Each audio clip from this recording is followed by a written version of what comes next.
But we don't care about Muslims. We don't care about Arabs. We don't care about the Iraqis. We didn't care if they had a democracy or not. We didn't really want it. If America suddenly elected somebody who was able to fix it, who wasn't not able to fix it, but who was able to make strong decisions of pulling out, what could they do? Look, what they'll try to do, I don't think it'll work like this, what they'll try to do when they realize it's finished, well, they do, the military realizes it, they will patch up some kind of agreement with some kind of Maliki government and say, we've set you up, it's been a great success, mind the next mortar. They'll do this, and then they'll say, under terms of a new agreement with the government of al-Maliki, blah, blah, blah, blah, we are now pulling out our troops, mission accomplished. Mission really accomplished this time, right? Again. And they'll hope that al-Maliki can hang on in the way that the Soviet Union's satrap hung on for almost 10 years after the departure of the Soviet army in Kabul. Of course, eventually he was castrated and hanged by the Taliban, but that's a different story. Who knows what will happen to Mr. al-Maliki if he's still around? The domestic explanation will be quite different. The domestic explanation, and you can already see it coming in American newspapers, Ralph Peters in the USA Today, David Woods in the New York Times, is the Iraqis have proved themselves incapable of appreciating our civilization. The Arab world is incapable of any progressive human endeavor. That's a quotation from the New York Times, from Brooks. And the line, and I've seen it when I go around the States. I see the little newspapers, in Denver and, what is it, Cedar Rapids, Iowa. The letters pages filling up with the same thing. These people, we're dehumanizing them. These people are not capable of civilized behavior. We offered them the fruits of our civilization. We sacrificed our young manhood and our young women in war to help them, and they didn't appreciate it. So now we did our best. We did our best. We followed God's word. I mean, if you really believe that, God was on our side in the mission to Iraq as the running mate of one of the presidential contenders now thinks, and that will be that'll be the grit we put in the sand to get our tank tracks to move and get out. And that's how we'll do it.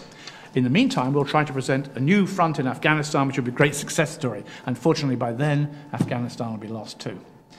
The real question is not what will happen to the lands we leave. We won't care. We never cared about them. We don't care what happens, as long as we can have some kind of deal over oil. It'll be what happens to the prestige of the United States. Not because of Russia and Georgia or because of the growing power of China or India. It'll be what will be the effect of America's total collapse in the Middle East upon the rest of the world. A couple of years ago, I was in Canberra having dinner with a number of academics, and there were 2 or 3 generals there. Obviously the Ministry of Defence is in Canberra in Australia. And we were chatting over wine and meal, and they were saying that they're now having textbooks, text games in the ministry and in the military college on the principles of whether the Australian army should be doubled in strength. And I said, no, double the Australian army? I said, you're just a sandpit surrounded by a little bit of green. Why do you want to double the size of the Australian army? And he said, look, if the Americans lose in Iraq and Afghanistan, he said, they may withdraw the Pacific Shield. We may be on our own. The prestige of the America will be gone. And we have the largest Muslim country in the world to the north of Australia. Indonesian tanks can be in Sydney in 2 days, which I doubt, but anyway. And we're in a fantasy world. Indonesia's got enough problems without going to Australia. Yeah. But the mere fact that senior officers in the Australian Army are discussing this shows that already the ripples of American defeat, and that's what we're talking about at the end of the day, however much they cover it up. In the 1990 run-up to the war in the Gulf, I had American officers telling me they didn't lose in Vietnam. They even had battle orders with Republic of Vietnam written on. But no, the point is that shows you the huge, already the ripples are being felt, long before the Americans are actually going to pull out. Can America save itself? Well, the best way it can save itself is by getting out. Look, I think that the West must pull out all its military forces from the Muslim world. All of them. We don't want excuses about, the people all kill each other. They've been killing each other anyway in Iraq, without that. And then you have to say, look, we want serious relationship with the Middle East, with the Muslim world. And the Christians that are left. There aren't many, thanks to Mr. Bush. Most of the Iraqi Christians have run away, one of the oldest Christian communities in the world. We want serious political relations, social relations, relations between religions, but not soldiers on the streets of other countries. It is not our land.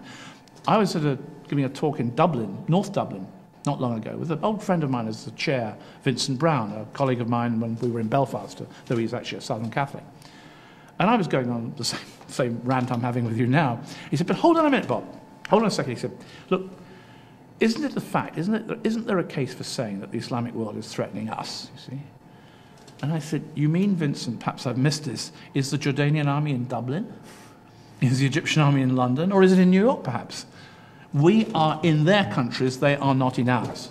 There is no military, Arab, Muslim military force in the West. You know, like my favorite baker in Baghdad who said to me, Mr. Robert, he said, why are you in all these countries? Kazakhstan, Tajikistan, you know, Afghanistan, Turkey, Egypt, Algeria, Bahrain. We're there. What are we doing there? Actually, I think there's an Iron Curtain which we've built. All these little lily pad forts that Donald Rumsfeld used to talk about. All the way down, where, you know, Turkey, right down through all the Arab states, down to the Southern Gulf, to Yemen. We tried Somalia, it didn't work. We tried Lebanon, it didn't work. But they're all there. And if you go to the north, this wall starts in American forces in Greenland, Iceland, Britain, United Kingdom, in Germany, in Bosnia now, Camp Bondsteel, and in Greece, and that joins up with Turkey. There is an Iron Curtain of America's forces and its allies, now from the Arctic to the equator. What's it for? This is an Iron Curtain. Beyond it, what is beyond it? Russia, China, India. And we're surprised that Georgia happened? Are the rest of the Arab states that aren't the ones that, you know, we consider conflict zones, are they reaching the point where they've had enough? Well, or are they so corruptly run that... Look, the Saudis would love America to bomb Iran. The Qataris, which is the host to Al Jazeera, of course, they're so frightened of a war that the Emir of Qatar has just told the Americans he wants them to move their airbase a bit further away from the capital, Doha. He's given them some more land on the other side and wants this bit of land back. And the reason is quite simple. If there's a war with Iran, the Iranians are going to fire missiles at Qatar, and he doesn't want the missiles hitting his glorious, wealthy capital, you see. Kuwait, well, we'd quite like a war in Iran, but not that much, you know. Lebanon would, I mean, look, if there's a war in Iran, the Hezbollah will attack Israel, because Israel will be involved in some form, believe me, or be seen as America's ally, intelligence ally, military ally, which it is. I don't think there's going to be a war in Iran. But my friend Seymour Hersh tells me there is.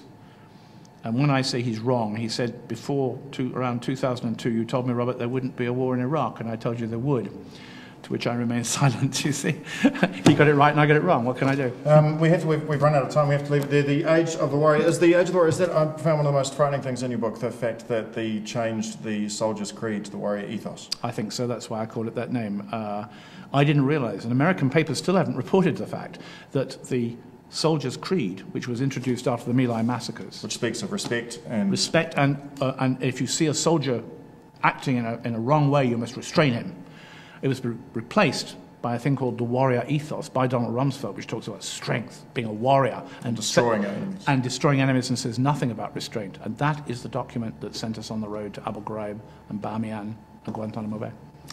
It's an amazing book. You should go and buy it. Robert Fisk, thank you so much for being on the show. It's been an absolute pleasure. Good luck. Thanks.